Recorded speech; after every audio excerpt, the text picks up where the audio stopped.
you're saying, so it's been quite gusty too, which also makes it difficult to keep it straight. And we're away in the Temple Challenge Cup, first race of this afternoon.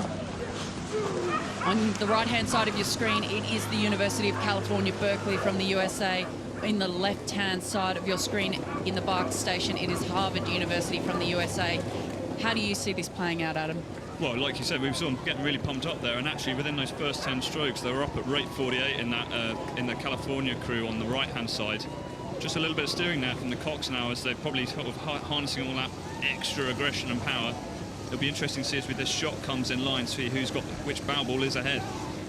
And what do we know about these crews from back in the US? Certainly with the Harvard crew, it's the junior varsity crew. They won the second varsity title at the IRA State Championships and Eastern Sprints, and several of the crew also raced to an 8th place finish at the head of the Charles, which is the world's largest regatta, so that's no mean feat. That's right. Yeah, that's right. And actually now you can see whether it's very close as they've gone off. That was 1 foot between the two crews. Aggressive start from both crews. I was just going to say, you can really see quite a lot of shoulder in there in the California crew, the blue crew with the yellow on their ends of the blades and the big C on their chests. Obviously Harvard with the big H, the crimson. More loose and relaxed, don't you think, in the Harvard boat? Probably yeah. a lot.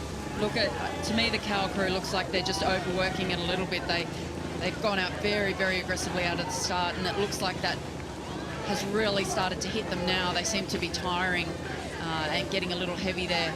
It's so important in the start. You've got to start quickly in an 8, but then you have to transition into a rhythm that's sustainable. You can't just keep grinding it down the course. That's right, and we clocked that California crew up at 48 on those first early strokes, whereas the Harvard crew was around sort of 39, 40. So actually, although that first little bit they might have jumped ahead, it's much more relaxed now in the Harvard boat.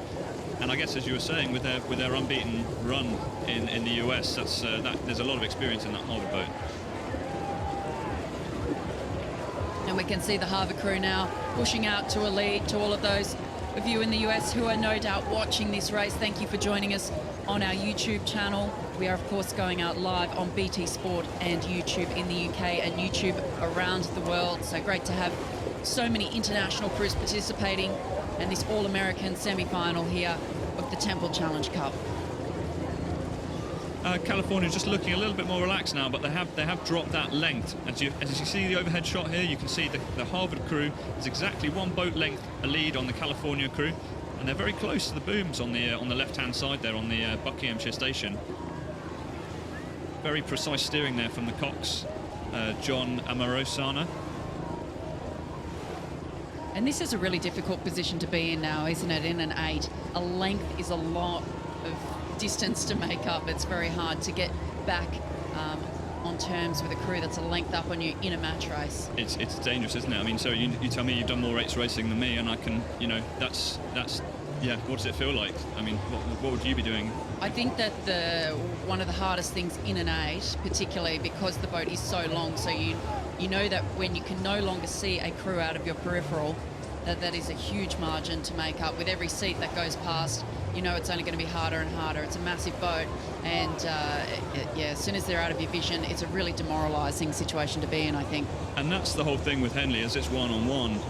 Once you lose that peripheral vision with the other crew, on a multi-lane race, you might have someone else to keep your pace off. But now, this is going to be very difficult for the California crew, because they lost sight. They might even start losing the size of the puddles from Harvard as Harvard's gradually pulling away as we get up the course here. And we can see the crowd start to appear in the distance as we're moving into the latter stages of this race.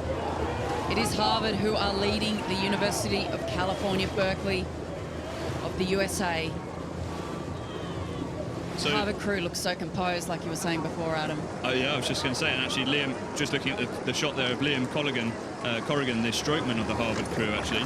He was particularly pumped up today, although he wasn't showing it on the start line. Obviously it's Canada Day today, and he's got his parents are Canadian, so he was very excited to be out there racing today. He's also studying astrophysics, believe it or not. So very bright young chap, along with I think we have Akim in the, which seat is he sat in? He's sat at 3C. In the 3C, yeah. He's off to do a PhD at Oxford in nanotechnology. And these two crews, based on weight, are fairly evenly matched. 87 kilos, the average weight for the Harvard crew. 89 kilos, the average weight for the University of California, Berkeley crew. So not a huge amount of weight disparity there to indicate that one crew would be significantly stronger than the other. And in fact, I think that this Harvard crew, they probably don't look as big and as physical maybe as the California crew, but they seem to have quite good flow and they just keep it moving, and that's so important in a head breeze particularly, to keep it moving and to not let that boat get heavy. Yeah, very much so. And you can just see how the oar is entering the water in the Harvard boat, the boat with the red and white oars. It's just catching the water just that little bit quicker with the oars than it is in the blue and the yellow in the California crew on the right-hand side. Obviously, Charlie Butt's program at Harvard University, and the coach of this crew is Billy Boyce with his assistant, Pat LePage.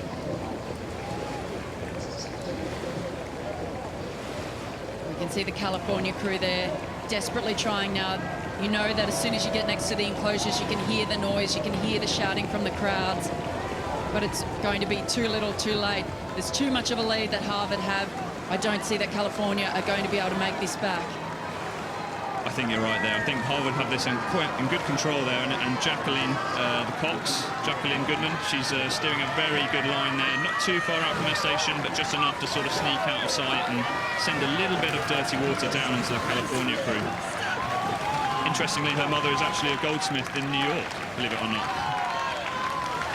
As they come up towards the line here, it will be Harvard University that will claim this race of the Temple Challenge Cup and progress through to tomorrow's final, about a length clear of the University of California, Berkeley, USA.